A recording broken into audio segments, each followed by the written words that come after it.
Hello, my name is Andrew Quitmeyer, and I'm here to talk to you about and develop interest in an idea that I would like to call semi-automatic filmmaking.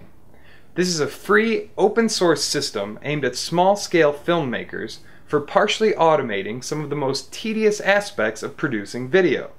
In fact, I am even using the system right now as we speak to help produce this exact video. While digital devices have opened the doors to many low-budget, small-scale filmmakers in terms of the production cost of actually capturing an image, the manner in which we use these devices to create content is still rooted in the legacy analog production practices developed by filmmakers decades ago. This is a linear concept of pre-production, production, and then post-production. Early cinema often featured auteurs carrying out each of these tasks either individually or in small groups. Like Ford's assembly line, though, large studios soon found that spreading these processes across many individuals and groups would lead to much more efficient, rapid filmmaking. Unfortunately, smaller productions, like most documentary films, lack the resources for large multi-team distributed productions that would lead to these kind of levels of efficiency.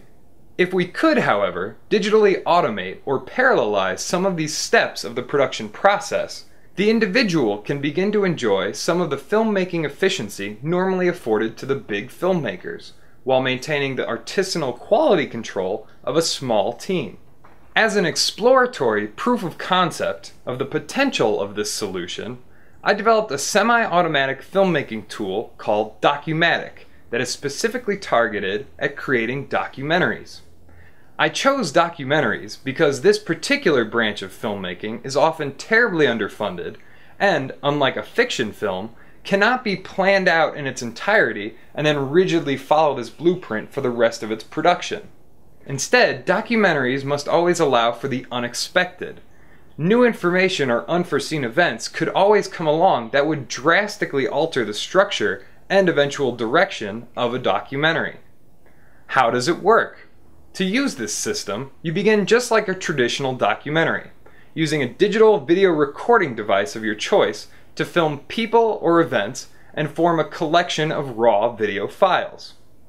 The addition is that while the camera sits capturing and recording these streams of visual and audio information, one uses the Android app I created to record virtual clips that provide temporal and contextual information.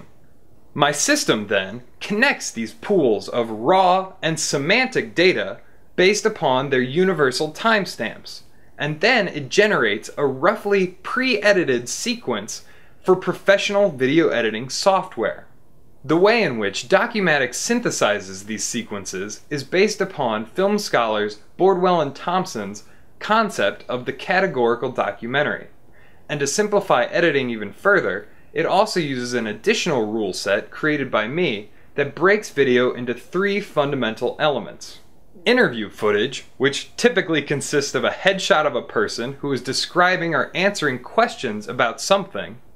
Exhibit footage, which can be laid over interview footage in order to illustrate what the interviewee is describing. And finally, narration, which is simply audio that can be used to introduce a section and is also able to be overlaid with descriptive exhibit video. To give a concrete example of semi-automatic filmmaking put into actual practice, a friend and I used this system to create a silly prototype documentary called Long Dogs. My name is Maria, and this is Bella. It's my little girl. She's about a year and a half now, and she's short. I've seen longer dogs. Long dogitude. He's a medium dog. He is probably longer than he is tall. We'll go with long. Miriam served as the annotator and head interviewer, while I worked simply as the cameraman or recorder. To get set up, first, Miriam launches the app and plans and arranges her interview questions. These will serve as the overall structure for the eventual generated sequence. We also made sure to synchronize the current time on the camera with the time on the Android phone, since this is how the annotated data and the raw video data eventually get connected. Then, when she meets a person, she starts the camera recording, lets it run, and, referring to the app for question prompts, conducts a personal interview and taps the appropriate tags to annotate how the subject responds. Topics which had not been previously planned for can easily be added on the fly. And, after the interview, one can use the system to collect exhibit footage that illustrates what the interviewee was discussing, and these clips will automatically be linked to that specific person. She can jump really pretty high. Narration audio can also be captured in order to introduce specific sections of the documentary. Whether the team is prepared to produce a finalized, distributable video, or they simply want to get a quick feel for how the video is coming along, the post-production process is made much simpler with the Documatics system.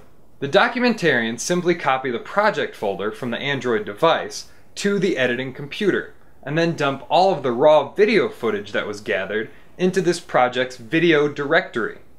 Then, when they double-click the project generator, a new pre-edited rough cut sequence is intelligently generated.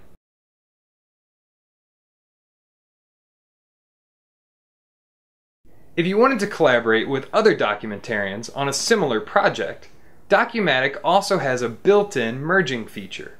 You just drag each group's raw video and project manifest files into the same project folder.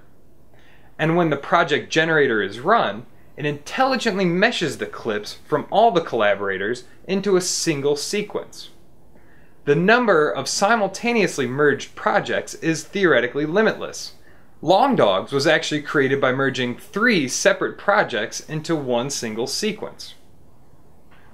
Of course, this documentary, and the Documatic app, is just one possibility for the much larger realm of semi-automatic filmmaking in general. Since the system does not rely on any network or Bluetooth communication, and simply uses universal timestamps, there are many powerful extensions that are ripe for development. You can think of the Interactor as no longer annotating a specific video, but rather a specific time and place in history. It would be simple then to turn this product into a massively multi-camera system. These shots are from a Beastie Boys documentary that was manually edited together from 50 audience member camcorders. A modified Documatic system could make this editing process much simpler. You would have one director simply annotating the entire show, and then using the system to automatically synchronize, segment, and group this massive amount of raw video, letting you browse effortlessly between the various camera views. Growing even more enterprising, for extremely large social events like a political protest, you could actually have an indiscriminate amount of people both filming and annotating throughout the day, and then individually uploading these video files along with time and location stamped XML annotations to a central server. From this, interesting views of the day could be automatically generated representing individual or merged experiences from the group as a whole. The most important feature of this idea of semi-automatic filmmaking is that we would finally have a fully digital production process for video. A documentary is just one possibility. By modeling other cinematic genres, one could begin producing digital, semi-automated sitcoms, thrillers, or even music videos. In fact, we could create a cinematic model creation system which would allow users to generate their own rule sets of custom complexity. These, of course, are just some quick ideas for extending this product, and I'm sure that other coders and filmmakers of the world will be able to come up with many great uses for this type of system. For that reason, and because I believe that semi-automatic filmmaking represents such a powerful step in the evolution of this medium, I am releasing my product as a free open source groundwork for developing more accessible and powerful tools. I'm encouraging others to join me in making semi-automatic filmmaking a process that will enable individuals and groups of varying abilities and financial means to communicate much more efficiently with audio and video. Please go to semiautomaticfilmmaking.org for more information about semi-automatic filmmaking, to learn how to use the Documatic system, or to join me in starting the foundation for its open source development. Thank you very much for your time.